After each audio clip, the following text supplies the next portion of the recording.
and welcome back to my channel. Today I'm going through tip application with you and how I fit my tips, how I file them, shape them to the size that I want. So I'm using tips from the Glitter Planet. They're pre-pinched, so they give a really nice natural C-curve. You do have to size up on them because they are quite a small size, but other than that I really do like them. So I'm just going through each finger, and before I apply them with glue I like to check that they fit correctly first, and then I line them all up on a piece of couch roll so that I know which tip goes on which finger. And the reason I do this is because if I fit them straight away with glue and then I realise at the end that it perhaps doesn't fit to one of the side walls, then you're stuck with a tip on your nail, which means you're going to have to either soak it off or hope that it pops off on its own, because if you rip that bugger off it's going to hurt. So check they fit sidewall to sidewall, and then place a little bit of glue into the well area. These ones are well-less, which means they don't need blending, so you just put a bit of glue where that well would be, and then you stick it on at an angle. I don't know if you can see on that, but I just sort of put it on at an angle placed to the ground and then fit it on and squash in the side walls just so that they're not sticking up. And I do that to all 5 fingers. I think when I get to the thumb you can see how I angle it downwards, and that just gets rid of any air bubbles.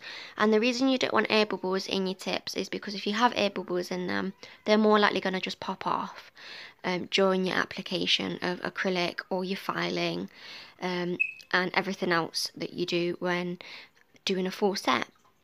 So when we get to the thumb, as you can see, I'm just getting my tip and I angle it down and then I pull it upwards, squashing the side walls. You don't want them sticking up. And then I just think I wiped over that with a bit of alcohol because it had some on it. Then I like to blend in the wings. This is purely just because when I'm doing ombre, which I did on this nail, I like to have sort of a smooth base to work on, if that makes sense. These, like I said, these are well-less, so they don't need to be blended, but I just like to go over the side walls just so there's nothing sticking up and it's a nice flat surface for me to work on. Here we're just talking about length and shape of what my client wanted. She wanted a coffin / ballerina shape, sort of medium to long length. So we went for that length. And she's just checking it there that she's happy with it. So then we just go and do that with all 5 fingers. And I'm using the stalk scissors. I got these in my kit, but you can purchase these from eBay, Amazon. I think a few other sort of places sell them. I know Glitter Planet sell some rainbow ones, and they're really cool. I really like them ones. So yeah, I'm just doing a rough sort of shape because I go in with my file as well after this and start to file them. As you can see there, I filed the side walls, placing my file at a downwards angle, so I'm literally filing straight against the edge of the nail to get a nice refined coffin shape.